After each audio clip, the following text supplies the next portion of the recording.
Today's guest has a new special coming up on Netflix. She's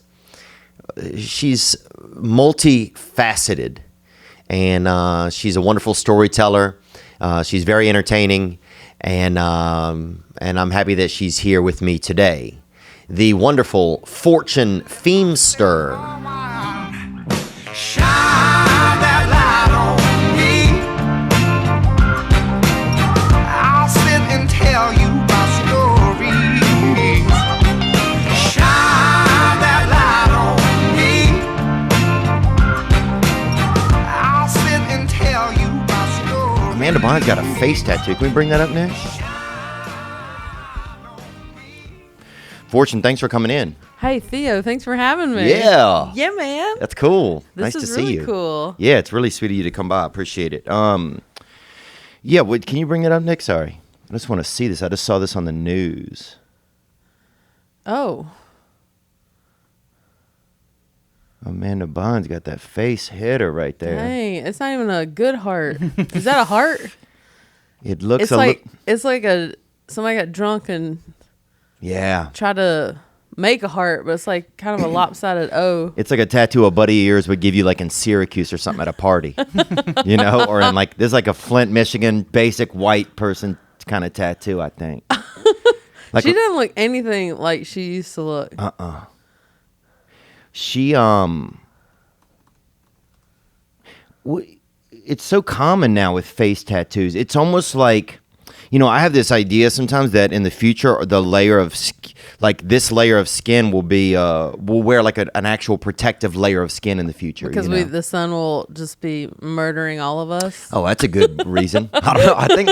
I think my thoughts were just that it'll become like an old idea. Like, oh my God, you wore your natural skin. Yeah. What an idiot, Like we'll eventually have like a newer layer, because it also seemed like people are on the people are just like face tatting and just totally like the old layer. It's like getting all it's like people are just at the end of the road with the old layer. Yeah, the dry skin. Yeah, and we're gonna be one of the last people to like have worn our natural skin. We'll be like snakes, just like yeah.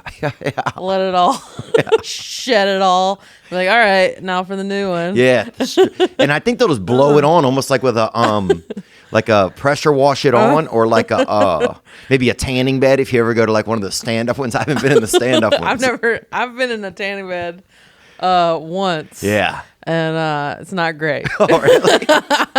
Well, I went in my hometown. I bought like I've definitely been. So yeah, no tanning bed shame here. Yeah, no tanning bed shame. But this is obviously not a body that tans easily. Really? This is a body that burns. Oh yeah. And this body has not seen the light of day ever.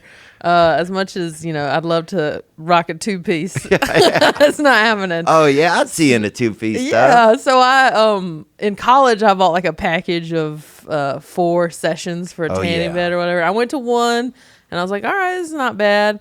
And the second time I went, I got undressed, which is a feat. Just getting undressed takes a lot of time. And so, do you wear a belt or no? Yeah, I wear a belt. Yeah. And I got into the tanning bed and they hadn't turned it on. And I was like, ugh. And I'm all like, hello. No one's like listening, because it's like part of it's a tanning bed and other parts of the salon, because you got to condense always something else. Tanning bed. Yeah, I used to work at a place called Frozen Options, and we had smoothies and then a fucking bootleg tanning that people got pink eye from the bed. No, really? But anyway, go on. Like no one's turning it on, and I'm just like sitting there and it's getting cold, and I'm just like, damn, I got to put my clothes back on. That's another good 10 minutes. Yeah, it's misery. And I'm like peeping my head back, and I'm like, hello, like no one's doing anything. So I had seen her turn it on before, so I just turned it on and put the 10 minutes, whatever. I mean, that was probably a lot of time. 10 minutes. I think it's 10 minutes regular amount. I don't know. 10 is a good amount. So I turn it on and I get in the tanning bed. I do my thing. I get out and they're all like looking at me, like they had like looked in the, I don't know, a video or something. Like I had tried to get more time. Oh, like you try to sneak a minute? I think they thought I tried to sneak a minute. I'm all like, No, I did the appropriate amount of time that I paid for it, but I could never go back after that because they were giving me such a stink eye, like I had stolen candy or something. Damn! Oh, this bitch in here stealing fucking hot minutes. Hot minutes. I was like, my body can't even take extra hot minutes. I'm telling you, y'all weren't doing your job. Why are you looking at me like that? So. That was I got tanning bed shamed. Did you feel the tan after? Was it real? Did you get too much? Did you get? Yeah, I mean, I was like red. Yeah. I mean, I got as tan as my body's pigmentation will allow. Your body only goes so tan? Yeah, and then it just turns to freckles. Yeah. So for me, it's like straight to cancer. It goes straight cancer. Yeah. And if we ever go out to like a beach or something, I'm that asshole with like a towel all over my body where you can just see like this much of my face. Cause I'm like, no one expects me to be tan. What am I doing? Yeah, we're going straight to cancer. You're begging kids to bury you in the sand. You're like, yeah, bury me again. I'm putting everybody's umbrellas over me. I'm like, you don't need that, do you? All right, I got 3 umbrellas covering me. It's not sexy.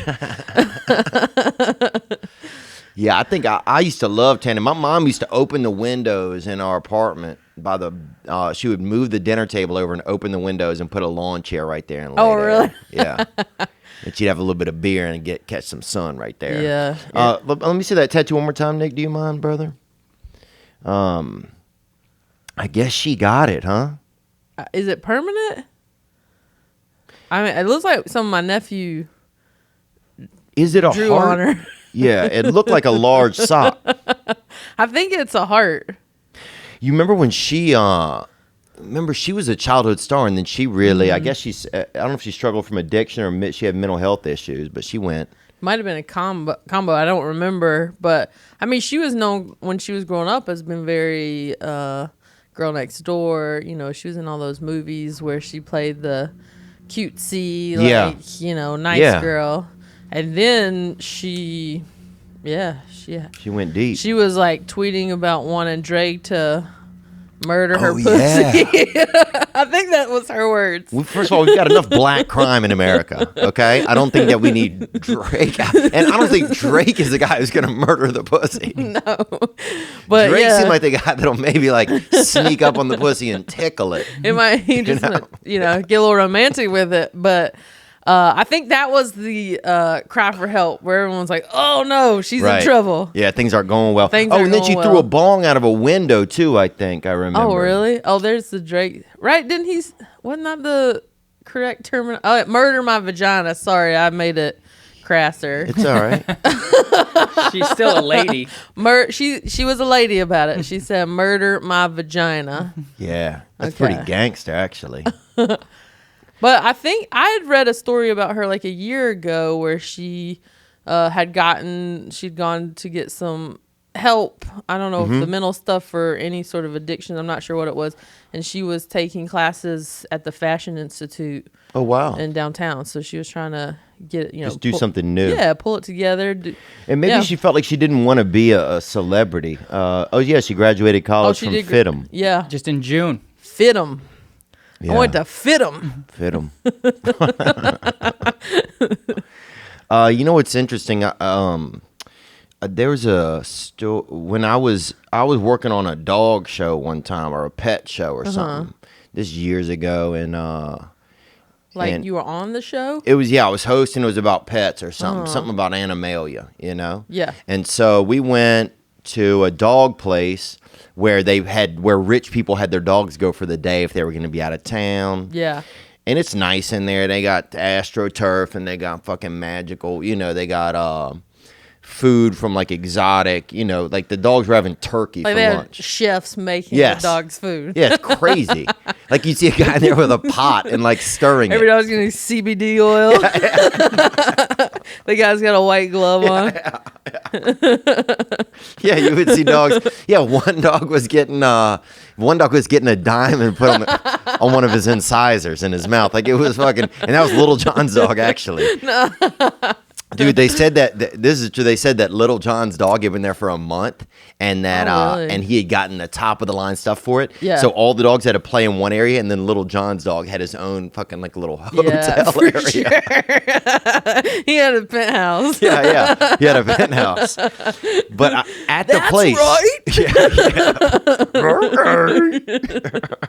Yeah. The But Amanda Bynes' dog had been there for 2 months. Oh, wow. And it was it would look like a slipper that was alive, one of those kind of dogs, like a big slipper. A big furry slipper. Everywhere. Yes. Okay. Fur. You didn't know where the eyes were. You didn't know where the ass was. Yeah. You'd give it a treat, and suddenly you'd put the treat in its butt. You were like, where's the face on this thing? Oh my gosh. But it loved me, dude. It was following me around like a fucking hot Ewok. Oh man. And they're like, hey, we'll give it to you for $1,000. It's been here for so long that we can't really board it anymore. We're gonna have to give it up. And I had $1,000 is pricey for. That's at the time it was real pricey for me. Yeah. Now I might go $800 on a fucking Bichon or something. Okay, all right. But at the time, but that dog didn't sound like $1,000 dog. But it loved me though. Yeah. It was almost like the parent I never had. Like in the distance, every time I turned around, it was like about 30 feet away, fucking just like kind of a little giving you a thumbs up. Yeah, kind of or something. Yeah, so it could have been an erection coming out of the fur. It could have been a thumb. But yeah, so and I said no, and I wish I'd have said yes, honestly, because the dog really liked me. Yeah. Do you have a dog no. now? I don't, and I've never had a dog. Yeah. That was the closest I ever came to having Amanda Bynes' dog. And so I wonder what ended up happening to that dog. I don't know. Because you see if there's any information about that. We're making Nick work today. Nick, can you make some phone calls? Yeah. Can you get its tracking number? I bet I could actually send her a DM and ask her. Like, she probably didn't even realize she had a dog. She's like, what? Had a dog? I wonder, reunited with pet dog, she accidentally drenched with gasoline. I didn't smell any gas on it. Oh, wait. Was that the same dog? There was a picture right there. Let's see if we can. She accidentally. That doesn't look like. That's maybe a different dog. Unless that was the dog as a puppy. The Hillmont. Does that look like it, Theo? That looks like it if it had like Nicolas's Cage's life. Like it had a lot more hair than that when I met it. Well, it says she tried to set fire to it. What? Oh. That's like Adele kind of. This was 2013 that she was reunited with the pet dog that she almost set fire to. Well, it kind of sounds like a dog that I would meet. Oh, she's a beautiful young lady. Yeah. I hope she's doing okay. Maybe I do it'd be too. cool. Maybe we could reach out and even see if she would come on. That would be interesting. You should have her on here. It'd be real interesting, especially if Yeah. she struggles with addiction. We have a lot of, I struggle with it, and a lot of other people do. But Yeah. I think it could be interesting for her to just share, like, probably what it's been like, because that's the scary thing about Hollywood. You only know from like articles. You only know when like people are like, the Britney Spears situation where she's got an umbrella and shaved her head. You don't know what led up to it. What was the thing? Yeah. Yeah, you never know the truth really. Isn't that kind of crazy? And I think it would be interesting to talk to her. I mean, just to find out like, where things started to go off the rails and how she got it back on track, Yeah, does she blame, or not blame, but yeah, like I bet it was tough to forgive whatever the things were that were really bugging her, That's why I did not become a child star. Yeah, you would have been a good one, I think. I don't know. Oh my God, you know who you look like? You look like they're gonna say, people watching her like, she looks like the kid from Bad Santa. I get that every time. No, dude. You're way hotter than that guy. I beat you to the punch. Nick. There was a video question someone asked, and I had to look at your IMDb, but they were like, in Bad Santa, did you actually cut your thumb when you were making that? People are always like, they're all like, the kid from the Sandlot or the Bad Santa kid. Oh, no, that's crazy. I'm not even offended by it anymore. I'm just so used to people I think asking. it's charming. Oh, it is very charming. I think it's charming. People say that I look like, if I wear a blue button up, they say I look like, who's that woman who was in Sleepless in Seattle? Oh, Rosie O'Donnell? Meg Ryan. Meg Ryan. Meg Ryan? Yeah. I'll get a Meg Ryan if I See, look at that. I can see it a little. But when I was 10, No, you have a cuter nose than that guy, and I got these chubby cheeks, and it's just the hair, I think, and the eyes maybe a little. And we're just adorable. I mean, both y'all would be. I mean, yeah, you guys. I tried out for when I was like 10. They had a open casting call I'm from North Carolina, and it was in Charlotte. Do you remember that show Wild and Crazy Kids? It was like a bunch of kids doing like.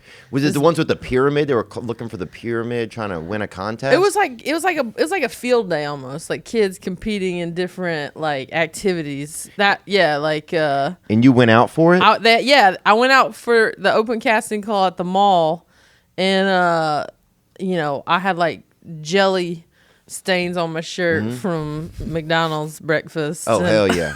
Dude, when I was young, I used to sneak a couple of those packets and I would slick my fucking hair back with them sometimes. Yeah. Because I thought chicks would dig it, dude. Because everybody loves jelly. That was my concept, That fucking jelly sideburn, gotta get it. It's free, fucking too. Strawberry that bitch up. And that stuff held your hair so good, dude. So many preservatives. It's just like... Yeah, so the guy, like, they have a producer, like, asking all the kids questions. Oh, yeah. And I'm just like, I was so fat and just like such a slob. You were slovenly as well? Yeah, back then, because, you're just like a little awkward fat kid. Yeah. You don't really know any better. And he just like looked at me and just like, no. He wrote no on your head? No. So that was my first Hollywood rejection. And was there anything else you tried out for? Oh god, what was so funny? I watched you on Road Rules. Yeah. Did you try for Real World ever? I did. I sort of did. I was in college because I think we're around the same age, and they had another open casting thing in Raleigh where I was going to school, and I was working at a radio station, and they gave us like passes to go to the front of the line. Or whatever. Yeah, I could imagine that. And so people have been waiting like all night to meet everybody. Yeah. They're bonded and I come in all like my Starbucks like what's up everybody, what's up, bad Santa. Y'all don't even know me yet. I'm about to be a star. And they like hate my guts. Oh yeah, the line hates you. The line hates and the me. line for those things is always like the most obtuse people. It's like people really trying. It's a lot of there's always a lot of like, I don't know, maybe desperation, I feel like. I don't know. Everyone's like over the top. It's like big personalities. Yes. Like, I got to make them see me. Right. Like, and at the front of the line. Yeah. A lot of times that's what's there. Yeah. Very aggressive. Yeah. And where you're like, whoa. Ooh. And I just, they pull us all in groups. Yeah. Oh yeah, I remember this. Yeah. Did you send a tape or something? I'll tell you. I've never really talked about it, but I'll talk about it. Okay. But yeah, I want to hear more about your experience. So you go in, and it's at a bar. Where is it? It was like a big bar, and they put us in groups in a big table, and of course they're asking questions like, "Where's the craziest place you've had sex?" And I'm like, I want to say like 1920, and I'm just like, ugh. I don't even know I'm gay at that point. I was in the closet. And so they were asking all these questions. Everyone's like, well, I fucked once on a washing machine. And everyone's like trying to outdo each other. And I'm just like, in my head, like, someone's like, I fucked on the back of a senior citizen. And you're like, yeah, that's a lot. And I'm just like, well, I can't wait for this group part to be over so I get my one-on-one interview. Mm-hmm. And I didn't say one word. Oh. I didn't answer one question because it was all so crazy. Yeah, it's people desperately like, I'm dead. And you're like, well, you're not dead, dude. I'm a ghost. Right. And I had no good stories because I was a nerdy-ass 20-year-old who hadn't really lived life. Right. And they go, all right, thank you to all of us. And I'm like, what? That was it. That was it. So I technically auditioned, but I didn't answer one question. But dude, what a card to play though, the silent card. Yeah, they're like, we want her on TV. She has nothing to say. And did you still leave though thinking, hey, they might reach out to me? Yeah, I'm like, well, they got my contact information. have my email address and my, because we didn't really have cell phones at that point. And they're like, find me on my Hotmail. Hit up my Hotmail. Dulce Grande at hotmail.com. That was my Hotmail address. Big sweetie. Oh, really? But that was like, I laughed so hard later. Like, knowing what I know now, I'm like, what a dumbass. Yeah. But I mean, it all worked out. It was not meant to be for me. Yeah, it wasn't to be for you. Isn't that interesting, though, how, like, it's like sometimes you'll want something and you'll think, oh, this is what I want. And then later you'll realize, oh, I'm so grateful that didn't work out. Yeah. That didn't happen that way because there was this other plan going on for me that was supposed to fit really well. Well, it would have been hard. It would have been hard for someone like me who, didn't know. That would have been tough. I didn't know so much about myself yet. Yeah. I mean, I moved to LA and still didn't know I was gay. Like, I was just a little bit of a late bloomer in that way because I grew up, in the South in North Carolina where I just didn't know. I didn't have those examples. So that I would have been like, everybody else would have been like, this girl's dumb as shit. Right. Like, we all know, so it wouldn't have been probably Oh, a it good would have been. Yeah, you experience. might have been forced to have to like really figure it out before you were ready to figure it out. Yeah, or I'd have been that person that's like, he's cute. Yeah. Where everybody else is like, Yeah, you're banging dudes, but you're behind the dude, and it's like, whoa, this is interesting. stay still. You're moving too much. So I want to hear how it happened for you, how you ended up being on that show. Yeah, I'll tell you. So before, you made me think. So I've never asked a gay person because you're 100% gay. 100%. Okay. So I appreciate you assuming I could have some bisexual. Oh, in yeah, me. look, yeah. Listen, I'm flattered. Oh yeah, dude, bro, I'd watch you fuck one of these fucking whack ass dudes running around. Somebody on this. Oh, I'd pay $200 to see you bang out Tony Hinchcliffe over there, dude. To fucking put it on his little ass, bro. She might kill Tony. Yeah, I will be the one to kill Tony.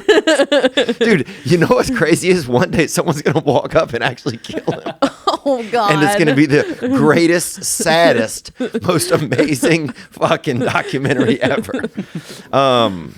Dude, so if do you know, like, because like I just wonder sometimes, like, if you look when you're thinking back in your life now, so now you're comfortable being gay, there's no questions inside of you or anything like that, like. Can you look back to like a seed where it's like you kind of can, where it makes more sense? Yeah. Oh yeah. I mean, once that like cloud is kind of lifted, you look back to your whole life and you're like, oh my God, they're like so many things. But and now with everything being like so gay, like people talk about gay stuff all the time. That, like, YouTube, everyone's out. Everybody's gay. People aren't even gay or gay. Yeah, and like being gay to some people is like cool, and you're just like you don't even know if they're genuinely gay. They're just like, well, gay's fun. I want to be on RuPaul. So I want to open a bakery, so I'm gonna come out of the closet. You're like, that has nothing to do. Or I'm gonna have a fashion line, so I have to be gay. Yeah, so it's just, I think too, part of it is that people aren't like conforming to labels now. Everyone's kind of doing their thing. And, I can look back and just be like, oh my God, like this is so obvious from like early on, you just don't know it because anyone you kind of any dude I assume might be gay, like in my hometown, would be like, hey girl, this is my wife Pam. Oh yeah, you always see that too, bro. Yeah, and then she'd try to hold his hand and he'd be like, oh gross, no, like reprimanding her. And so I just didn't know, I was like, I didn't see any out gay person. I'm from a small especially town. women probably. Yeah, I mean, both men and women. I mean, any... They always had a secret dude that worked at the bank that was gay, Yeah, and there was, like, any woman who I thought might be gay was, like, a librarian. Yeah. Who, like, loved mowing grass. Yeah. You're just like, man, she's doing a lot of yard work. And like, is that perfume's like, that's gasoline. Spilled some on my legs. Yeah, so it was just, it was a different time. And so you knew what gay was, but you didn't think it could apply to you in any way. Right. Because you're like, well, no one else I know is, so I must not be so that thing. Interesting, because I just sometimes wonder, like, what does that feel like? What is the, like, does it, like, how does it start to, like, feel inside of you where you... It got to the point where you just couldn't deny it anymore. Oh, wow. So there's just so much evidence. Yeah, and it was like I had moved out to LA, and moving to LA was a big thing for me because then I was seeing gay people everywhere, and no one even batted an eye. You're just like, oh, it's like, God, I mean, for me, I felt like so stupid. I was like, look at those people holding hands. Like, it was like, I'm like, what am I, like, born in a barn? It really felt like I was an idiot. Or I was like, whoa.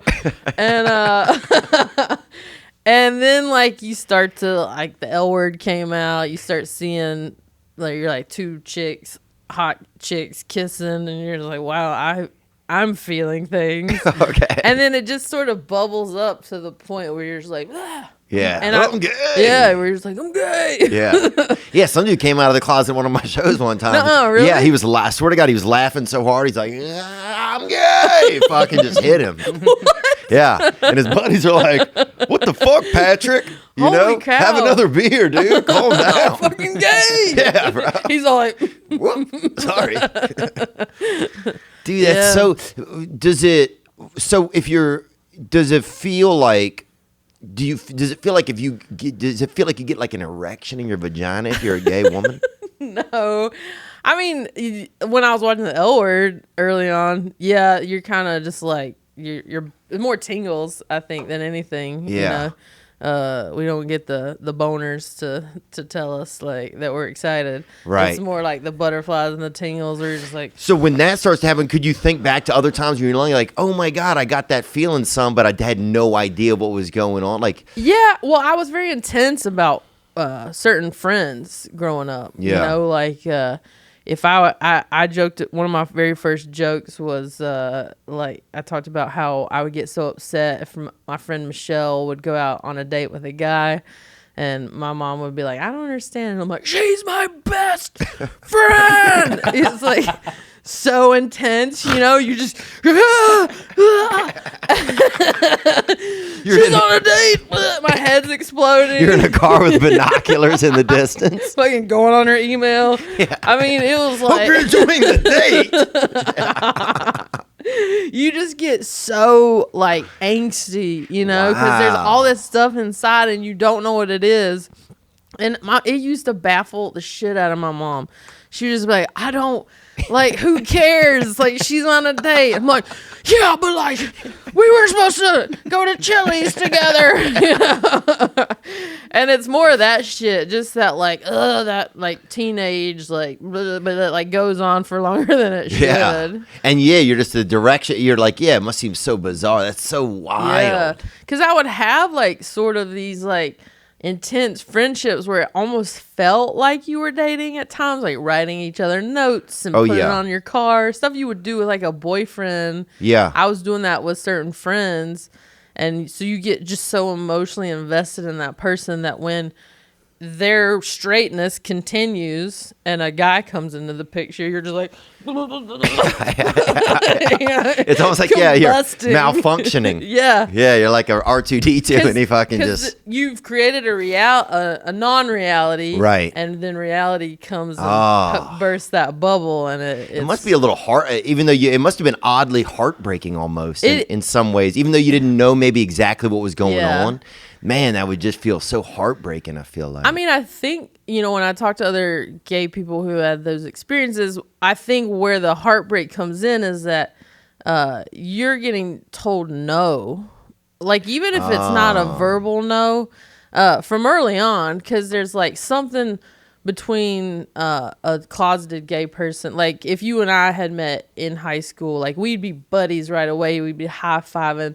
I never had sexual chemistry with a dude. It was always like, we're homies. Right. And so even if I do find men attractive, so even if I would find a guy attractive, it would never be reciprocated because my body, who I am, is putting out something I can't control. Oh, interesting. You know what I mean? Yeah, totally. And so you're just getting rejected from the beginning. Right. And so that definitely affects, I think, a lot of gay people.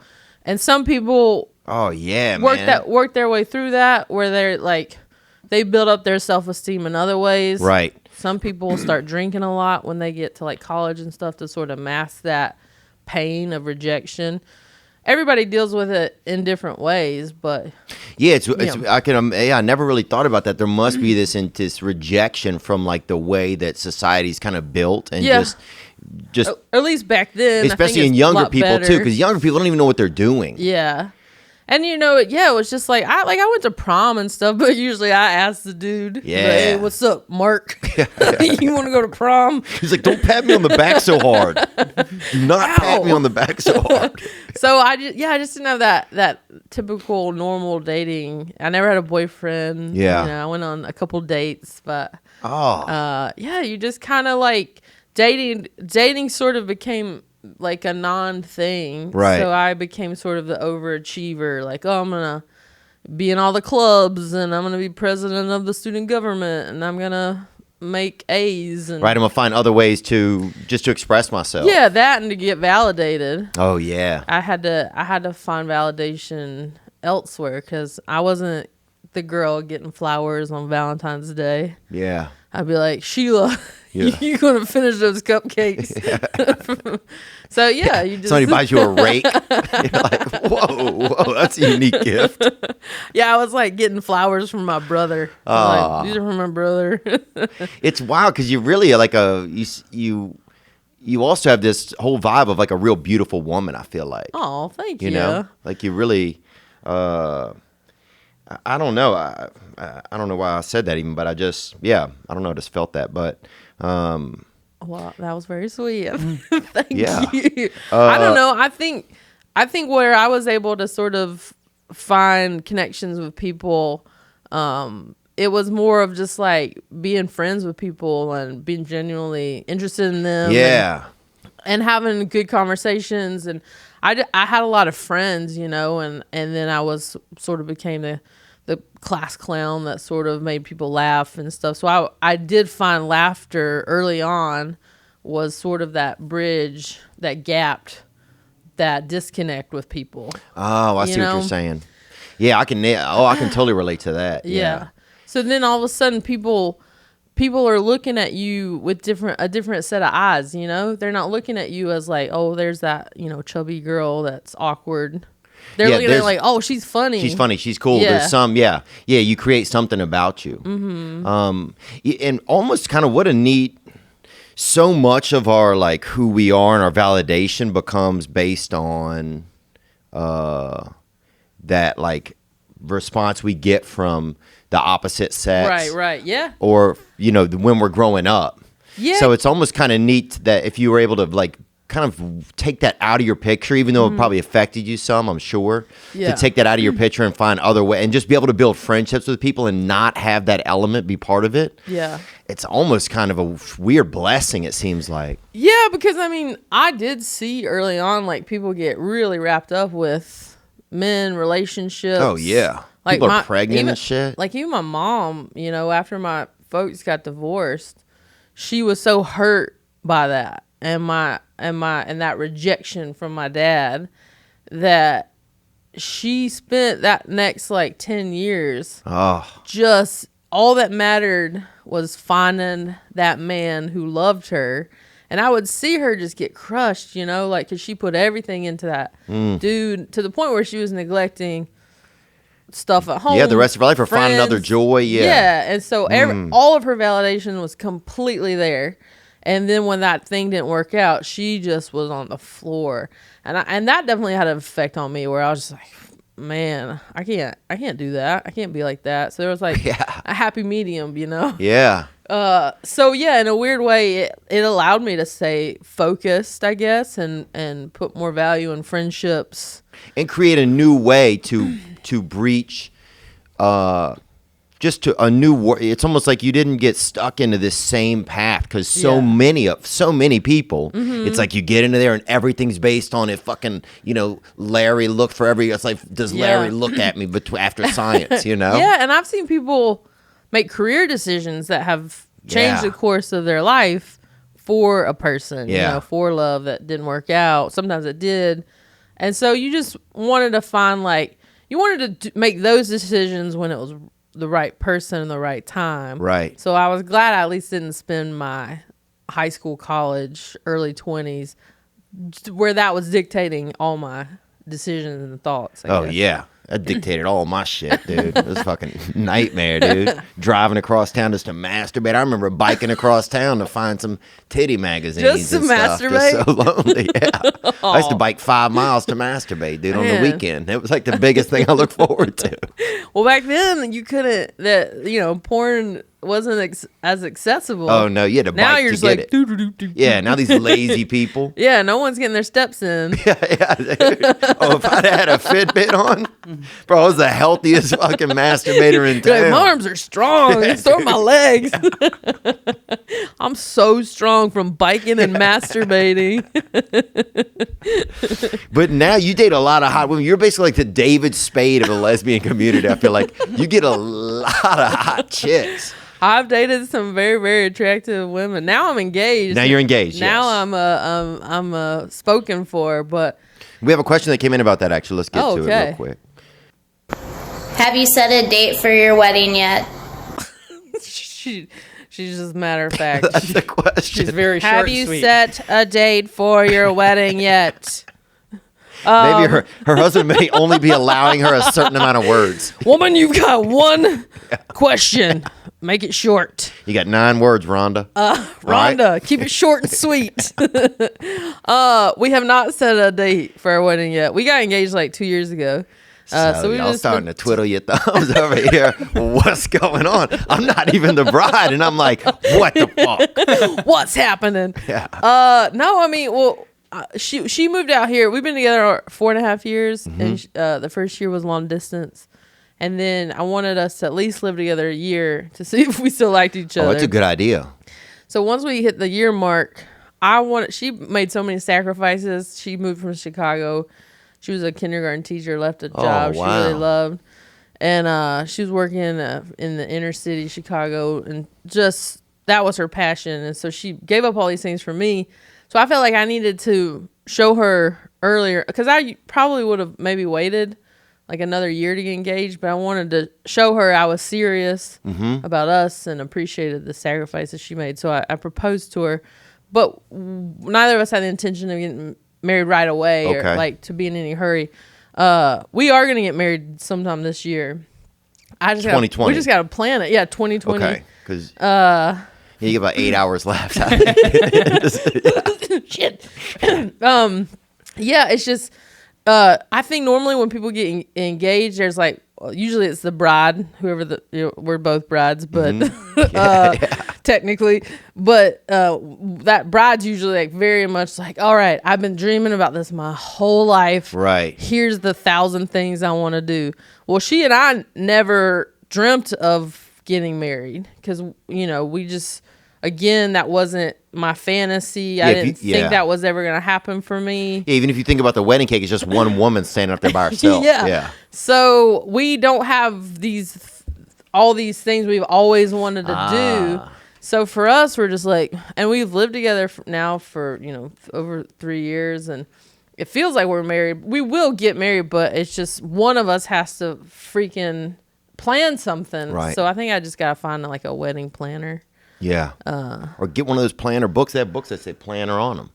Get that. There you go. But yeah, you can get somebody to do it. Go to Pinterest. Yeah. We just kind of want to have a party. I think we'll probably get married at the courthouse or something. Yeah, I like that. She don't Western like kind of. She don't like a lot of people. Like, she doesn't like to be the center of attention. She's very she does not want to say vows in front of people. She don't want to be walking down an aisle. She just is like, so it's kind of funny. So I'm like, well, we gotta have a party. And why else get married? Yeah, you gotta have some a nice celebration. It's almost like when people don't ever celebrate their birthdays or something. You gotta celebrate it. Well, I just want, there she is. Oh, yeah. I've met her before. I met her. Yeah. I'm trying to think of where we ran into each other. I feel like at a strange place. I don't remember where it was. I don't remember, but she's awesome. She's beautiful and so smart and lovely, and she comes on the road with me a lot. But she's kind of joined the circus that is being a stand-up comedian's partner, you know? Oh, yeah, I bet, huh? And, it's tough. It's a different world. And LA's, Chicago's an awesome city. Yeah, Chicago's fun. And LA, if you're not in the business, you're kind of like, what is this place? Yeah. So it's been an adjustment for her. But I think it's finally starting to feel like home. Mm-hmm. So now we're in a good place with LA and making friends, and that it feels like a good time to get married. But that's cool. If you want to plan it, bud. Yeah, we could do a little something. Oh, my God. Get some shrimp. If you'd like to bike to our wedding and masturbate. And, dude, the whole time I was biking, I would try to look. My main goal while I was biking was to look like I wasn't going to masturbate when I got there. You're like, I'm up to nothing. Because I remember thinking the whole time that, oh, fuck, everybody knows that I'm biking across town to jerk off. Where were you going? Like I knew my basketball coach had a bunch of nudie mags he kept in his bathroom. Fucking weird. Under the sink. So you would go to your basketball coach's house. Oh, yeah. And be like, yo, can I borrow some of those magazines? Oh, I wouldn't tell him, dude. I would just go in there and pretend I had to do a bowel movement for about 2 hours. Oh, my God. And then I would be so embarrassed to come out of the door, I would go out through the window of his house and leave the fucking bathroom door locked. So I would lock myself in.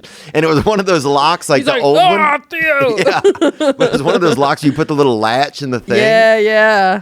Oh, shit. Yeah. So he had to climb back in his window? Oh, my God. Why did he let you keep coming over? I don't know, man.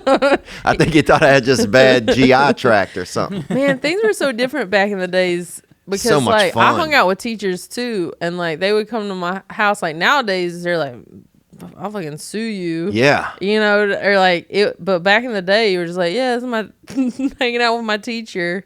Yeah, everything's a lawsuit now. That's one thing that's messed up a lot of things in America is just everything. You know, lawyers got so happy. Everybody found just easy ways to make money. It's almost like, everything's a lawsuit, you know? Yeah. So they have to make everything safe. They have to make everything, I can't do this. The school bus driver can't say things to the kids. It's just like, there's no living anymore. Yeah, well, everyone's like walking on eggshells. You don't know what you're going to say that's going to offend somebody. People, you know. It's ridiculous, though. What I don't understand why it's so... it doesn't feel real, though. It feels like it's real, like, if you look online. Yeah. Like, if you're on, like, yahoo.com, it feels real, all the outrage and the bullshit. If you just read that. Right. And you're not alive as a human. Mm-hmm. But it feels like in the world, things aren't exactly like that as much. I don't think so. I mean, yeah, I don't know. I've never thought... nothing's ever happened to me, and I'm like, I'm going to sue that person. Yeah. Like, I just think you just work things out. Like, you just got to work it out. Yeah. And, you hit somebody's car, call your insurance. You Yeah. know, they take, it's not like, I'm going to sue you. I don't know. It's like I think we're the only country that really is so litigious in that way. Yeah, I think so, too. Because there's so much money here, too. Yeah. People's all, chasing money. Yeah. Okay, my story about... Yeah, so I went to... When I was going to University of Arizona's, and they had... auditions there. They used to have auditions at like 6 or 7 schools around the country for Real World and Road Rules. Well, University of Arizona is a good one to go to. Yeah. This is kind of a party school, right? No, that's Arizona State. Oh, okay. If you want to basically cut the top of your car off with a fucking welding torch and also cut your sleeves off to match your fucking car. Okay. And buy a little bit of turquoise, bro. Yeah. Then University of Arizona is the place for you. Okay. Yeah. So, and turquoise. Oh, it would be. It was definitely. It was. It was just hot. What was it like? It was fun though. Yeah. A lot of classic rock fans. All 4 years? You were there the whole time, or no? I was actually only there for one. Okay. Semester. Gotcha. So I went there for one semester, and they had auditions at a bar called Gentle Ben's, I think. It sounds And nice. it sounds like a fucking place that's definitely going to get a sexual harassment lawsuit. Yeah. Ben was too gentle. Easily. So they had, and I went in there, and man, I was depressed, bro. I mean, half of my life I'm depressed, but so this was a time when I was, and I went in there, and they had auditions, and they sat us in a group, and they just started talking. They started talking to people. Yeah. And I just remember being like, I bet half of y'all would be afraid to fuck some twins. That's what I said, right? And you were always saying crazy shit though, baby. I remember they would always be like, "What's Theo's saying some weird shit." So that's all I remember saying, bro. Because shit was getting weird. Like one guy, like the first guy was like gay, but then wasn't gonna be gay, and then like came back from the dark side. He said, and then went back to like everybody had like a crazy story. One guy was doing fucking Renaissance fairs and shit. I'm like, fuck, dude. Yeah. I'm down 2-0 right now. You know, I gotta come strong. I gotta pull some shit out of my crazy bag. So I was like, I bet neither one of y'all would fuck twins, you know, and they didn't know what to say. And so then when I'm leaving, like, I guess not. And then there was a girl in our group. She literally stood up. She was on the highest heels you could be on. Yeah. She stood up and then just fell directly down. And she got fucking asked to go to the next round.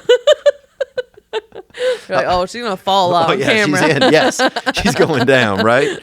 So then what happened was when I'm walking out of there, the man like taps you on the shoulder and gives you this packet, and it was like a big packet. Yeah. And it was literally like 30 pages of stuff to fill out. Yeah. And he said, hey, fill this out and mail it in, and you'll hear from us in like within 6 weeks. Yeah. So for 6 weeks, I was excited. You know, it was like, who knows? And then I never heard from him. Oh. And that was it. So then the next year, I'm at Louisiana State. Okay. And they had auditions there. And every year they had like 6 campus where they would have audition. Mm-hmm. So it just happened to be the next year that they had it at this campus. Okay. So I'm like, okay. So I went again.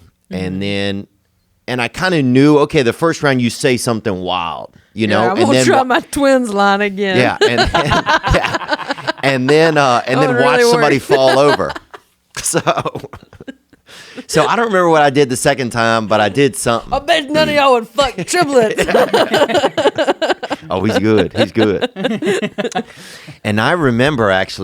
So then they had you fit. You know, you fill out the packet, and this time I didn't try to be wild on the packet. I just tried to be like, just talk about my life. Mm-hmm. And so then they called one time, and then they made you set up a camera, and they would call you and interview you, and you had to mail them the tape. Okay. And then they did that 3 more times, and it was with therapists and different types of people that work at their company. Okay. Then you had to talk to a therapist over there? Oh, interesting. You had to talk to a therapist. Yeah. I still know her, this lady, Laura Kokorian, that's her name. Real sweet lady, but yeah, and then they had you drive to a regional, like, they had like 20 or 30 people drive to a regional place. Mm-hmm. And so I drove, and I went in the hotel. Yeah. And it's and in the hotel, it smelled it was in an urban area, and it smelled like a lot of like urban kind of hair care products and stuff, you know, kind of like, because I grew up, you know, with riding on the school bus with a lot of black kids at school, and I was like, oh, it smells kind of like black people in here, you know, and I remember saying that right when I sat down, and I could just see their eyes, just like, they were like, we got a racist on our hands, we got a ringer, right? And I didn't mean it like, oh man, it fucking smells like black people in here. You weren't trying. I didn't say that. I was like, oh, it smells like, I can't remember exactly what I said. It smells like a black woman in here. I think maybe that's. You always said specific shit that made people go like this. Yeah, it was something kind of specific, you know. Yeah, and it did. That's what it's, you know. And I was right. No joke. 2 seconds later, a black woman comes in and asked everybody a question in the room, and I was like, oh, maybe it's that lady, but yeah, and then. So then I remember after that, they would ask me more questions about race and because they wanted people that sort of like push buttons and stuff, right? Yeah, they wanted people that would say stuff that was outrageous, I think, right? Or just, I don't know if I was just too naive to even know, or no filter, maybe. Yeah, there's no filter. Yeah, but also I think people knew I wasn't. You know, I've never come from a place of like I have any anger or I've maybe had more curiosity than anything. Right. You just seem kind of misunderstood by the rest of the cast. At least what aired. I think I was. And then cast members at a certain point, they start to become cast members. Right. So they're like, oh, okay, I'm this person. Playing I'm the that activist. part. Yeah, I'm the one who's going to, like if anybody says anything inside a line, I'm going to be that, Yeah. Some lady's like, oh, I'm going to come out of the closet, even though I don't even know if I'm gay, Right. Some guy's like, oh, I'm the guy who's going to fuck everybody, Some guy's like, I'm going to buy steroids. Everybody's got different roles. Right. But yeah, anyway, so that was that. And then one day they called and said, hey, do you want to go on Road Rules? Do you want to go on this trip? Yeah. And it was crazy because at the time, so many people watched the show. Right. MTV was huge. MTV was huge. Huge back then. And I remember thinking, man, this is going to be just a life change. Yeah. I remember going to a basketball game that day and walking into the stadium, the basketball place, and thinking, man, next year, if I do that show, next year, half these kids would know who I was when I came in here. And that was kind of it. That was just a wild feeling, kind of. And then when I went into the show and went back to LSU, and it was a nightmare. Oh, really? People were so mean. People would throw shit at me all the time. Holy shit. Make fun of me, call me all kind of names. Yeah.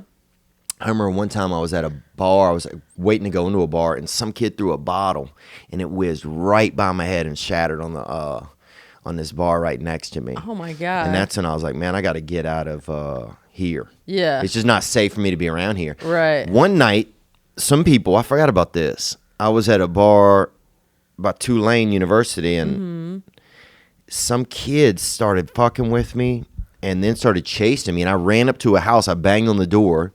It was a group of girls lived there. Yeah. Some of them were asleep. This one girl was awake, and she let me in. And then these people ran around their house and were throwing things through their windows. Oh, my God. Just drunk kids, like 3:30 in the morning. They broke like 3 windows in these people's house, and I was just like, Jesus, dude. Man. It was just a couple of weird, shit that was real scary. Yeah. So I was like, I probably need to get out of here. Was it that they thought you had, like they wanted to take you down a couple pegs? Yeah, or I think something? so. And I don't know if I had ego about it. I can't remember. I don't really think I did. I mean, I was sleeping. Just the fact that you were on TV. And this guy thinks he's cool. This guy's different. I don't think it was a matter of how you were acting. Just like, oh, he's on TV. Fuck that guy. Yeah. Kinda. Yeah, it was just a lot of like really shit that made me uncomfortable, you know? I was like, I'm not doing this. Yeah. That's crazy. I would have scary. never guessed that would have been the... I wouldn't have either. Yeah. And that shit was scary. You're like, what happened to the basketball game?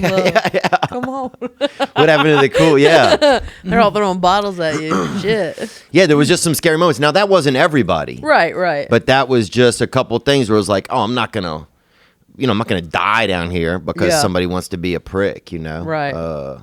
And that's when you moved to LA? I think that's when I moved to LA. Yeah. But anyway, that's kind of a fucking downer story. No, I would say. I mean, that sucks, but it's interesting. That was the journey of it. It kind of illuminates. We were talking like Amanda Bynes, she was child star and stuff went off the rail. It's just never as good as you perceive it's going to be in your mind. Yeah, because you were young. Oh yeah, I was young. I was 19. Yeah, I mean that's young. One cool thing was one time they flew me back to Los Angeles for something, and they sent a limousine to pick me up. Yeah, which was so bizarre, dude. I'm sleeping on my friend's floor. We're sharing a floor, and he would always bring up these crazy fucking drunk chicks.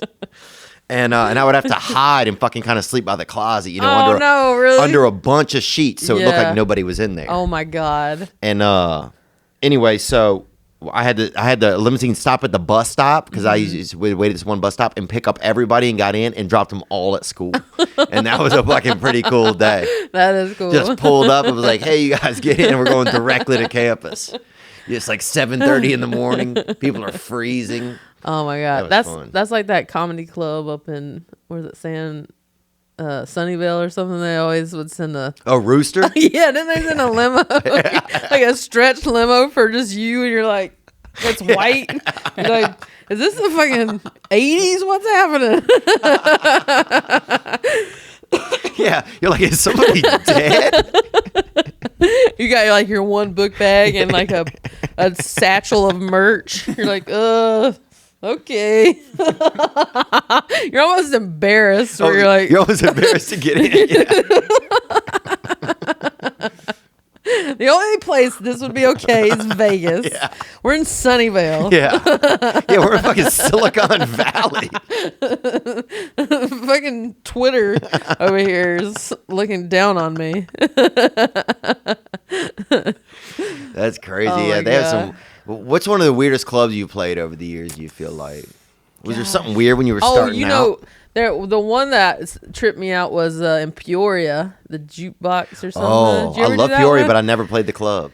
The comedy club is right beside a strip joint. Mm-hmm. There's a strip club on one side of it, and then right across the street is a race car track. But like where dudes just like the race car track's like mud. Mm-hmm. It's like Demolition Derby? Yeah, kind of, but they're racing. So it's crazy loud. Where dude, it's kind of more of a passion thing than it is Right, like more of a passion project. Yeah, like anybody can be raced. Dudes are like anybody can race. making these cars in their backyard. Like racist people will show up and be like, "I'm ready," and like, "No, man, it's not that. It's cars." Like, oh, yeah. So that was a trip. Like everybody was so nice, but like some dudes would wander over from like the strip club drunk, be like, "Where am I?" And I'm like, "So, being a lesbian." What? And I would fuck with these dudes. It was so fun. But you like, Where am I? if the door would open, it'd be like, it was insane. So you couldn't like not talk. You had to talk the whole time. Oh, yeah. So that it would drown out the Wow. engines.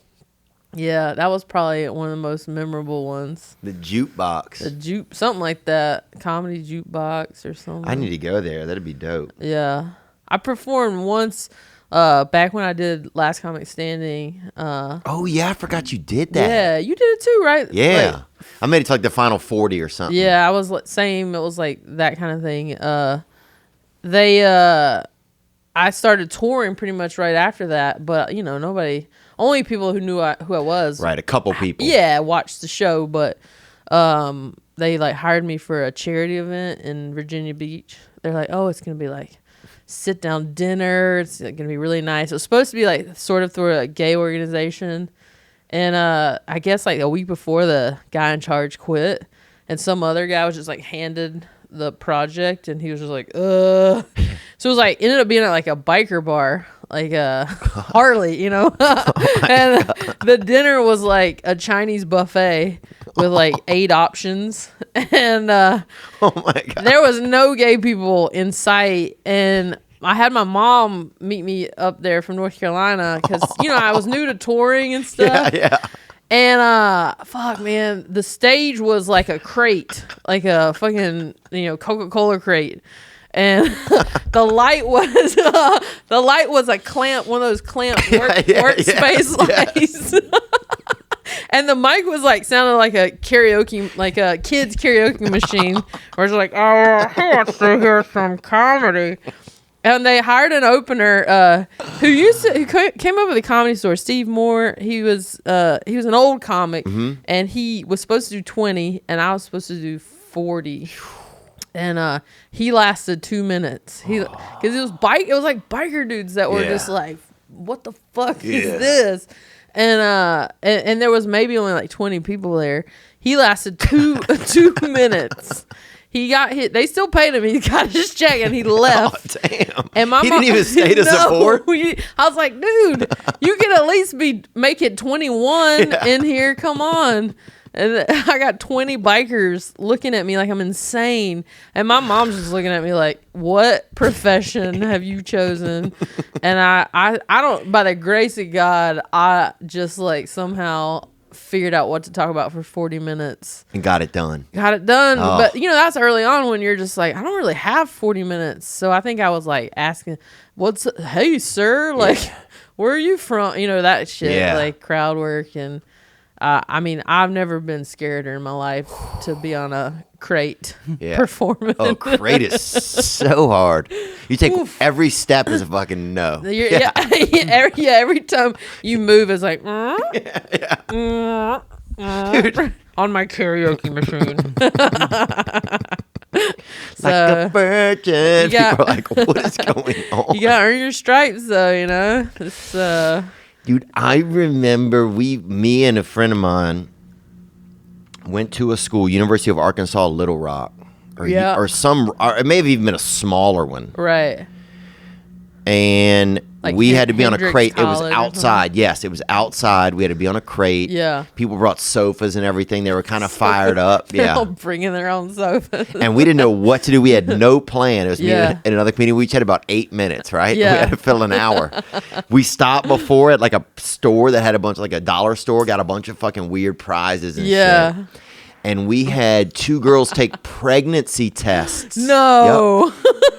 At the school. They had to go in and take them and bring them back to the crate. We're standing on a fucking crate outside. And the audio was good, though. Oh, And- okay. That's good. And they had to clear. check, yeah. And both of them came back negative, man, and they both won something. That's nice. If it came back positive, you get a baby. One girl was sweating too. Oh, my One guy God. started pacing in the distance. We're like, Jesus. Holy shit. You're like, your prize is condoms. I had a crazy show. It was also in Arkansas at a college. And it was one of my first college gigs. And at the time, I had this character, because I did Groundlings first and then transitioned into stand-up.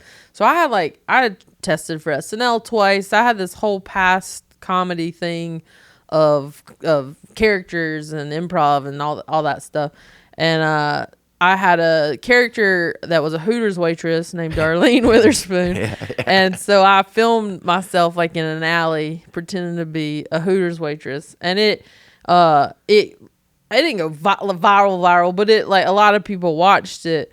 And so I was sort of known at that time as like Darlene Witherspoon. And so I got hired to do this college, and they mentioned that they were fans of Darlene Witherspoon. So I just assumed, well, then that's probably why they're hiring me. All the students must be fans of Darlene Witherspoon.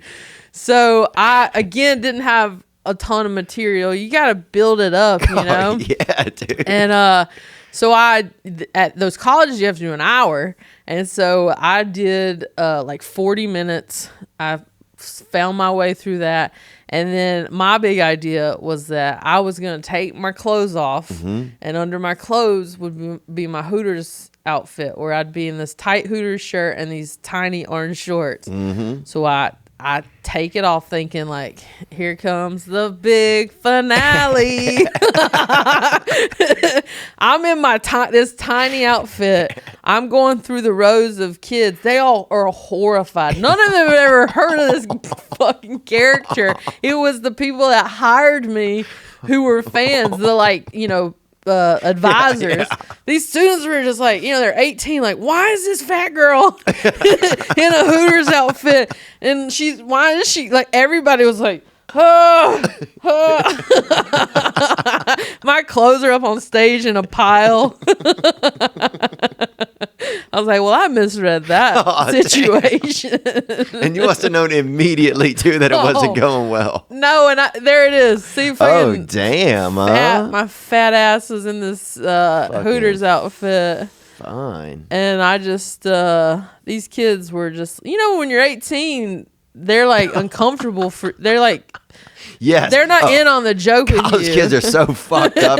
College kids that are going to those events are fucking fucktards. They dude. just think they are. They feel sorry for you. They're like, yeah. Oh man, like what happened to this poor woman? They're like, I'm part of the Native American Initiative here at fucking Fayetteville, Arkansas. You're like, what are you talking about? It was, and I still had like a good 15 minutes left. You have to commit to that shit where you're just like, I'm gonna prance around in my Hooters outfit, just acting like this is normal.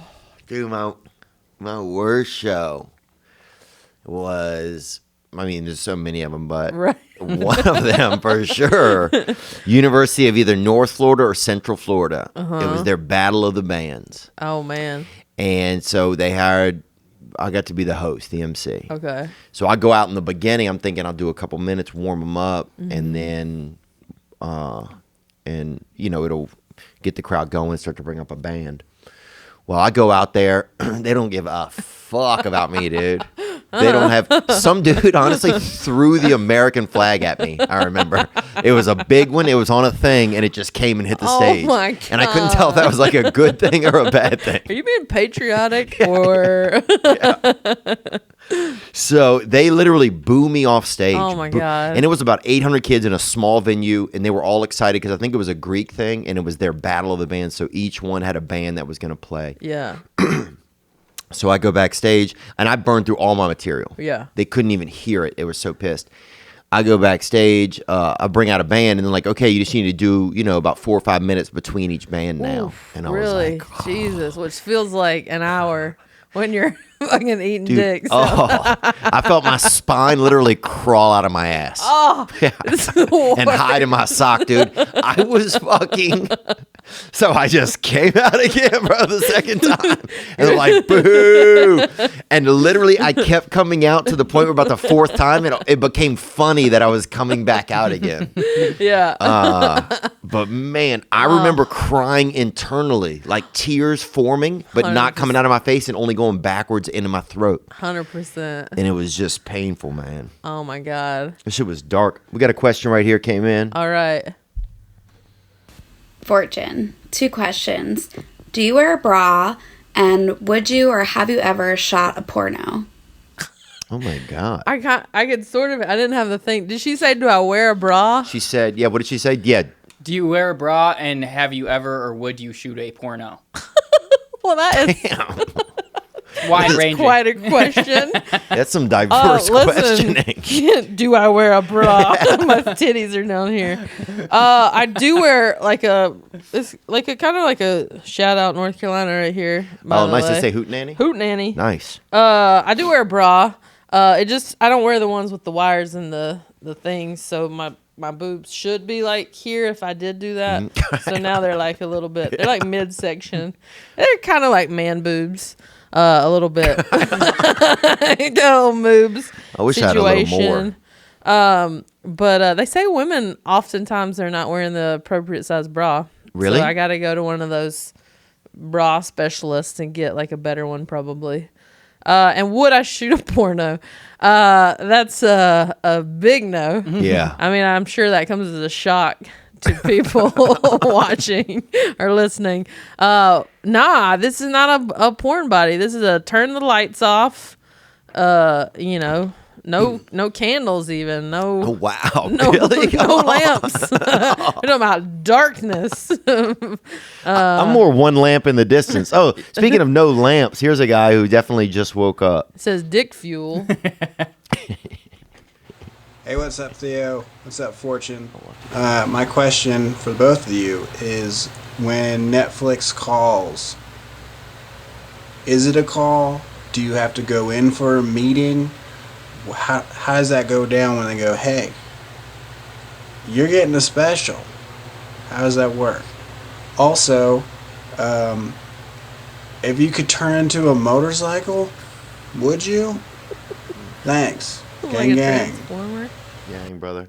And he said his shirt say Dick Fuel and the Motorcycle Men, I think. And the dick fuel and the motorcycler? Motor, I don't know. Motorcycles, maybe? He likes motorcycles. Yeah, how does it work? Because you have a new special coming I do. on Netflix. Yeah, January 21st. It's called Sweet and Salty. It's my first hour It is? special. Yeah. Wow. I've done 2 half hours. I did one for Comedy Central and then one for Netflix. So I'm excited. That's so exciting. Super pumped for that. And I did the half hour first as part of the stand-ups. It was like Nate Bargatze and Nikki Glazer. And for that happened, they call your agents. I don't know how it went with you, but for that, they call my agents and then just sort of offer it. And so that helped me sort of get in the door with Netflix. And then I think we went to them like a year and a half later to do an hour, and they were like, no. Because it's gotten very competitive, you know? Yeah, it's very competitive. They're saying no to a lot more people nowadays because there's so Well, they make so many specials. They make so many specials. They said no. They just didn't feel it was time. It's all about timing and stuff. So yeah, I mean, it's their opinion. yeah, and so I just sort of And I got the same sort of answer from other people, which I was kind of surprised by. I was like, I think I'm ready. But I just was like, all right. It sort of forced me to kind of put my head down and just hit the road even harder. So I spent a year and a half I mean, I've been touring since 2010, pretty much since last comic. So I hadn't stopped that process, but I just like cranked it up even more, where I was just like gone like every weekend, just like beating this set as hard as I could, trying to make it better, trying to get it to a place where they couldn't deny it, or be it Netflix or whoever. Yeah. And but you don't really think about that as the end goal. You're just like, this is what I'm doing. I'm a comic. I'm getting my shit done. I'm just doing my thing. Yeah. You hope for that. This is an outside thought of like what's going to happen. Yeah. Bigger picture. You can't control if someone's going to buy it or not. And so I got it to a really great place, and then it sort of came at the same time. I'm doing a morning radio show for them now on Sirius XM. Mm-hmm. You and it's me and Tom Papa. It's called nice. Called What a Joke. And so it sort of came like, you're going to do this radio show with them, and also we want your special. Oh, wow. So it was, I think, a phone call, and then you meet with them later. But, you know, I don't know. For me, it was like, I've gotten plenty of no's in my career, but I'm very motivated by those no's. It makes me like, you know, I was on a pilot that Tina Fey produced. I was so excited about, and it didn't go. And it just like, something was like, all right, you got to know, but you have Tina Fey's ear for like 5 more minutes. What are you going to do with that? So I pitched her a show, ended up selling my own show, and we've shot that pilot. It didn't go, but that led to me being on the Mindy project. So I just try to use those no's as a big motivator. Yeah. And now I shot my special. Like I said, I shot it in Charlotte, North Carolina. What is it called? Sweet and Salty. Sweet and Salty. I like it. And I love Sweet and Salty. Right? Yeah. You know, and you shot it in North Carolina? Shot it in North Carolina. Wow. And your folks came out? Yeah, everybody came. Wow. So that meant a lot to me because I've been in LA 17 years, and they don't really get to see my world and what I do much. And so to get to share that with them was special for me. And it's a very autobiographical set where I go through like birth, elementary school. I take everybody on this sort of timeline journey and then I bring it back sort of full circle. And I talk a lot about being from the South, you know, and because I think the South gets a bad rap in a lot of ways. Yeah, South gets a bad rap. There's assholes everywhere, but ignorant people, but I fucking love Southern people have been so good to me, and I am proud to be from the South, and I wanted to have it filmed in the South because I think people associate the South with certain people. I'm like, well, I'm from the South. Yeah. You know, I feel like I'm a good person. Yeah, the South has so many good people. Yeah. I wonder sometimes why it's almost like the people that make a lot of the news stories have never stepped foot they're not from there. Yeah. They have no idea. Most of the people I know are good people. Yeah, have manners. They're kind. They loving. Do stuff for their neighbors. Would help anybody. Would help a neighbor no matter the color of their skin. 100%. It's man, it just makes me so mad sometimes. Yeah, so I just wanted to like, I'm not ashamed of that part of myself and my past at all. I'm like, I'm Southern, but I'm also gay. And I'm also a daughter. I'm also a sister. Yeah. So I tell a lot of stories that I think a lot of men in particular kind of assumed they wouldn't be able to relate to my story. Mm-hmm. And a lot of dudes come to my shows like with their girlfriend or their wives, and you can kind of see them being like, all right, what do you got? And then by the end, they're the ones that are like, oh my God, like I had such a good time. Yeah. And that means so much to me because I'm like, I'm trying to just make people feel good. I'm telling stories that everybody can relate to. Yeah. So I'm really proud of this special, and I just want people to watch it because I don't know, I feel like I'm presenting a different outlook on that world. Yeah. They also have I was talking about this yesterday, I think. We had Tommy. We had Tommy Lahren in yesterday, the newscast. She's like a Fox, you know, she's and she's very conservative, you know. Right. But I was talking about they haven't had anyone from the South in comedy since the Blue Collar Comedy Tour. Right. Really. Yeah, there was a big gap. And Reba. I mean, they had that Reba show, which was great. Yeah. Reba show's great. Yeah. You ever watch that? Yeah, I love the Fuck, it's Melissa good. Peterman was on Yeah, that. she's so Steve good. Howie. Dude, that show is great. Yeah. Yeah, there was a big gap. Huge gap. It. And so it's like you telling me in a place where there's so much history, so much good storytelling, so much creativity. Right. And that's the thing, like Southerners are such storytellers. And that's a lot of my stand up is I'm just telling stories. Yeah. I'm not doing the like set up punchline. That's never going to be my style. I'm like, here's a funny story and it's going to make you laugh. You know, on the way to telling you what happened. And I think that's a big Southern thing. I think like, you know, we tell stories because we grew up with like people that you would think like that's not a real person. Yeah. You're like, no, I grew up with that. Yeah, that's a real person, dude. And this is a real story. Oh, yeah. That's what our whole podcast is based on mostly. And that was like my entire childhood. And I grew up watching everybody tell these crazy stories and they're like full of life and full. And I mean, of course, you know, that influenced me, influenced you and a lot of Southern comics, you know, but I just, I felt like being gay, you're sort of just like thought, okay, well, you're a gay comic. And right. I go, no, I'm still Southern. Yeah. That's still a huge part of my upbringing. I still have my accent. Like I own a house in North Carolina. Yeah. It's a big part of me. Oh, that's amazing. No, I love hearing you say that. Yeah. And Southern women too. Like you're telling me there's not, I can't imagine how many great personalities have been missed out on. Yeah. That are Southern women, you know, that are just, and I think a lot of Southern women also don't think of getting into comedy. Right. Probably because I think in some of those spaces, there's still like more of a, you know, men kind of do comedy a lot of times. Yeah. I mean, like when I started at the store, like Sarah Tiana was there. So that was nice to see, like, she's from Georgia. Oh, yeah, she's great. Seeing, like, another stand-up. But, you know, there's, like, a handful of us. Nate Bargatze's done so well. Yeah. And there's a girl on Instagram, too, Chelsea Lynn. Do you follow her? Uh-huh. She's a trip, yeah. She's so funny. She does Trailer Trash Tammy. Yeah, she's so... Yeah, I met her at Luke Bryan's house. Oh, did you? Yeah. Dude, their video of her and Luke Bryan's mom... I was there that day. You were? I was there that day. Oh my God. Yeah, they had a big charity event at their house. Can we watch it? I don't know if we can watch it on here right now. Oh my God, it was so fun. His mom's Luke Bryan's mom's. She's out there smoking a cigarette. Now. Yeah. Okay. She was driving around with a golf cart, fucking smoking. Like. Yeah. Okay. Luke Bryan and his wife Caroline asked me to help prank Luke's mom. This is Chelsea Lynn. He's like telling his mom that this girl's been stalking him. Yeah.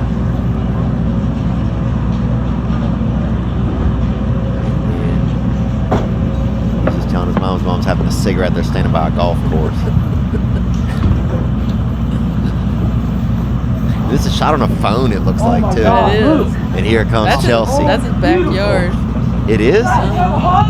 Look! Look at her! Hey! Security. You're Hey, I got her. held on to a cigarette for the first couple months. Hey, get on your stomach. Get on your stomach. You hurt me.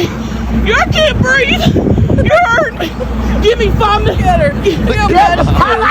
Get up. Give me 5 minutes with Karen. I will breath. Really? Oh, really? I will Okay, breath. come on. You took my minute. Really? Come on. Really? Come on, bitch. Mama. Come on. 12 days of Frankfurt. Oh my God, she falls down like She fell down. That's so funny. They prank each other all the time at He could have Christmas. killed his mother with this, man. That is intense. So Luke's wife Caroline's a big pranker. So Oh, really? So every year she does 12 days of Pranksmas or what. Yeah. And so this was like they set. This was months before Christmas. She set this up because they had a big charity event at their house, and Was it a golf tournament? it was like a bunch of stuff. It was like a gun range. It was putting. Oh, it was fun. a fishing. It was like a day outside. And they played like music and stuff and raised money for the Brett Boyer Foundation, which helps kids with like heart defects. Oh, wow. Down syndrome, stuff like that. Oh, that's beautiful. Yeah.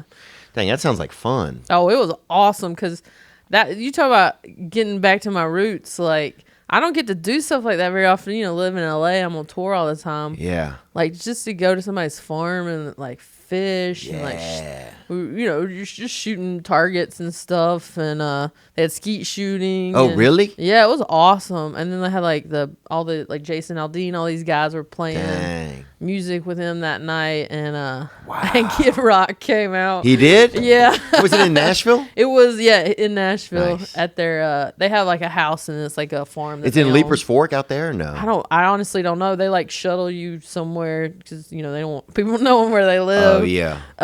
Blindfold you, put you in a trash bag.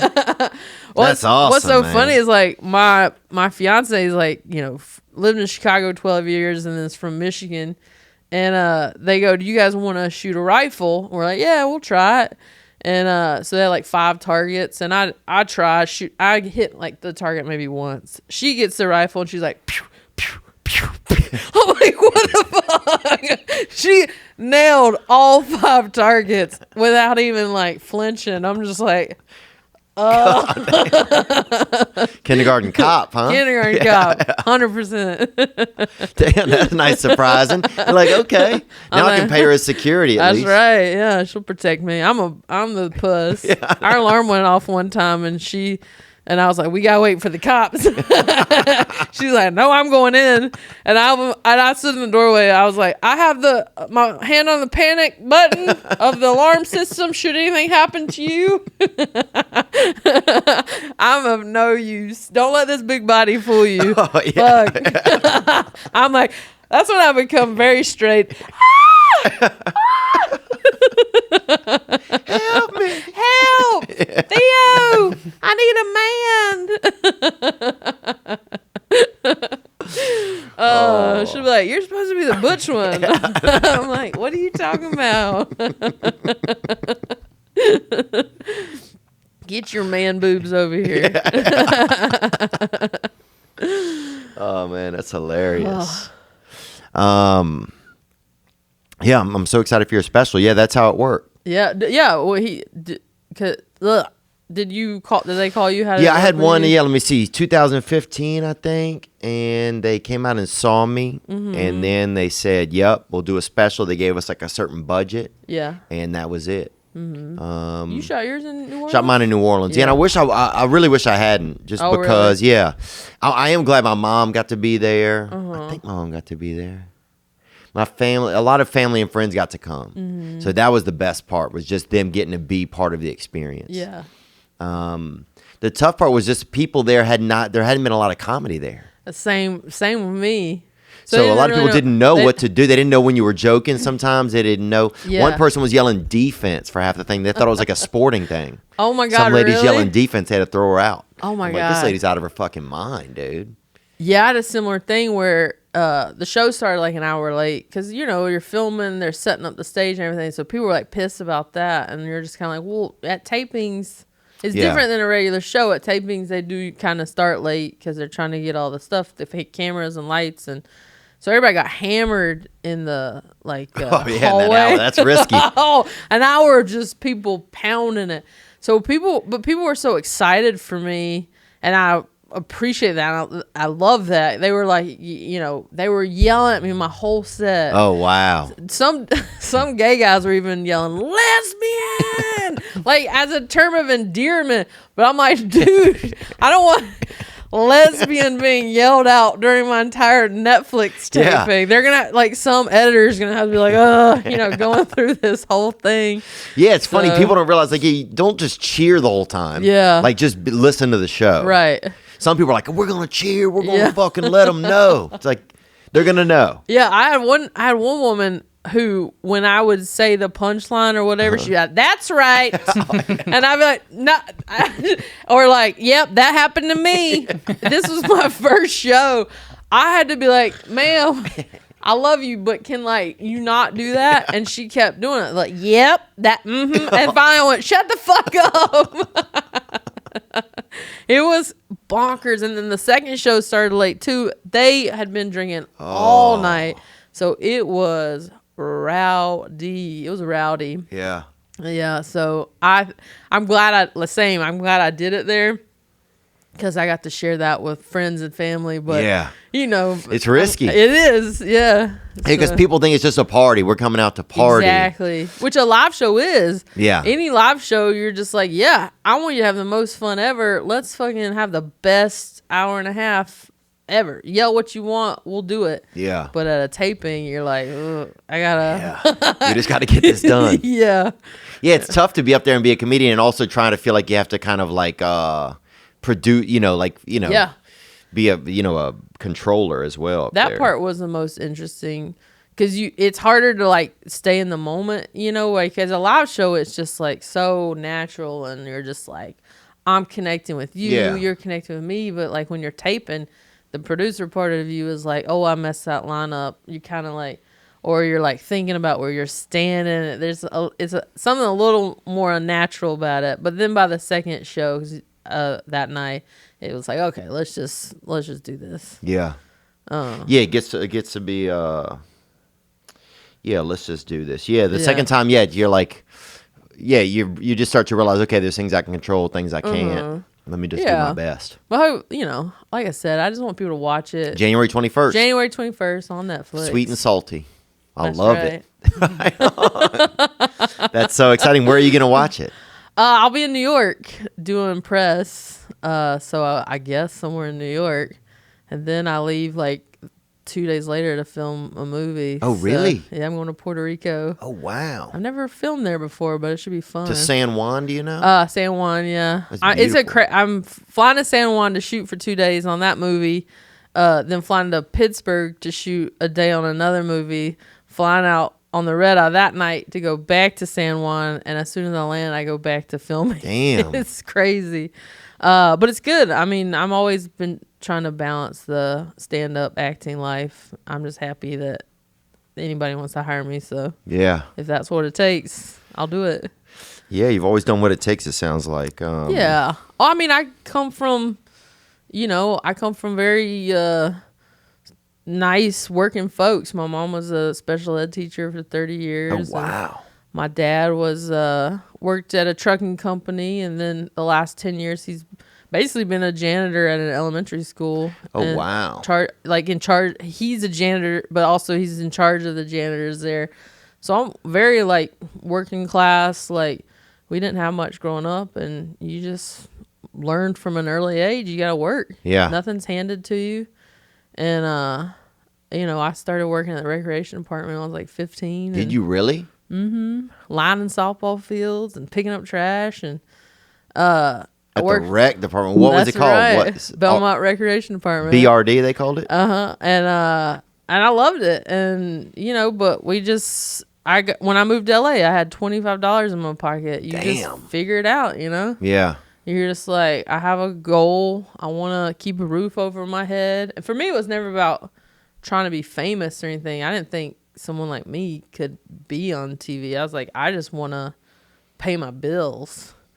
And there were times where before I got like Chelsea Lately, I was done with money. I had nothing. And it like scared me because I thought, well, I can't like call my parents. They can't bail me out of a rent or something. But there was something in me that knew, like, even if you have nothing, I'll go work at a Starbucks. Yeah. I'll go work at a UPS. I don't give a shit. I'll do whatever it takes to pay the bills, and I'll figure it out. Yeah. So. Yeah, there is something nice when you have a family member, you grow up having like just an understanding of how to figure things out. Mm-hmm. I feel like that's one thing I learned as I get older. I see sometimes there's people that depend on other people to figure things out for them, and there's people that are able to figure things out for themselves, And there's really it's a beautiful thing if you've had to figure things out for yourself. Yeah.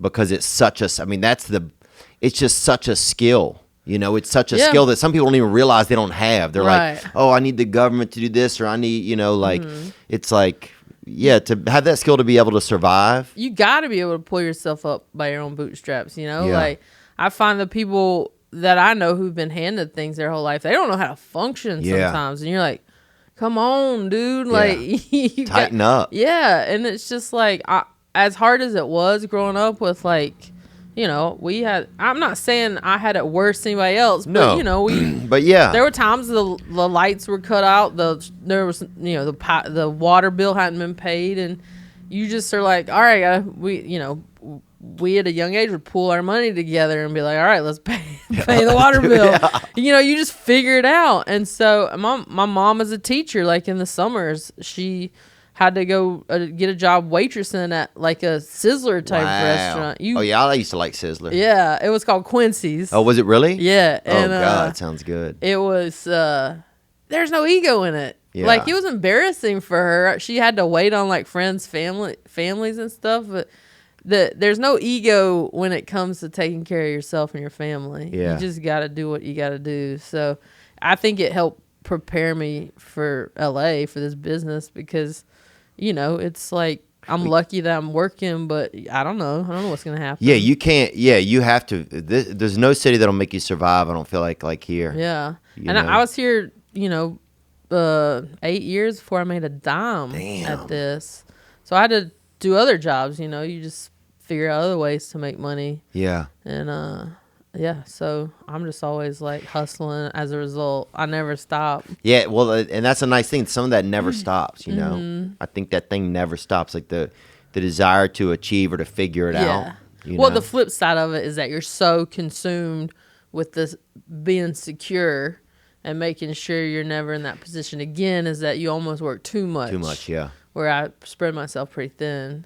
But I'm doing what I love, so at least I got that part, you know. Yeah. I don't think my dad loved being a janitor. Yeah. But you got to do what you got to do. So at least I love my job and I get to do really cool things. Yeah. It's true. I love sweeping, though. I fucking love sweeping. Yeah. I would have been a good janitor, man. My mom used to put me outside, and I would sweep, man. I'd sweep everything. I'd sweep stuff that wasn't ours. I'd sweep the cars. I'd sweep the damn sidewalks. I'd go sweeping halfway down the damn block. Oh, my God. I don't have to come get me. She's like, hilarious. That's not ours. Come back. Yeah.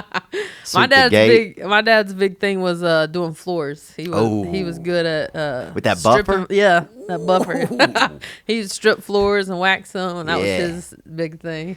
I used to ride on that buffer. Sometimes they had this one man, Jerry, that was a janitor, and he would let me ride on that fucking buffer for half a minute. I bet he did. Yeah. Hey, you want to ride on this buffer? Yeah. If you mean the machine, yeah, I'm in. If you're talking about that, you got it. Dude. He's like, yeah, sure. That's what I was referring to. One time, these two janitors were walking down the hall. I just told this story yesterday. And one of them said to the other one, he goes, hey, did you set the chairs up in the gym? Mr. Ford's going to be speaking in there this afternoon. And the guy goes, President Ford? And the guy goes, fuck no, Mr. Ford, the science teacher. What do you think, President fucking Ford? That's right. Get those good chairs out. It was just so baffling to me, and also beautiful how this man was just working in this school every day and thinking, hey, man, the president might show up. That's right. It could happen. It could happen. Gotta dream big. Fortune Feimster, thank you so much. Of course, Theo. For being here. And it's always lovely talking to you. It's such a good time. This is one of my favorite chats that we've had in here. January 21st on Netflix. Sweet and salty. Sweet and salty. And I'll share it on social media. I'm excited for you. Thank you. I really, really appreciate it. Yeah, you bet. Thanks for coming in. Yeah, buddy. Now I'm just floating on the breeze, and I feel I'm falling like these leaves. I must be cornerstone. Oh, but when I reach that ground, I'll share this peace of mind I found. I can feel it in my bones, but it's gonna take a little time for me to set that parking brake and let myself unwind. Shine.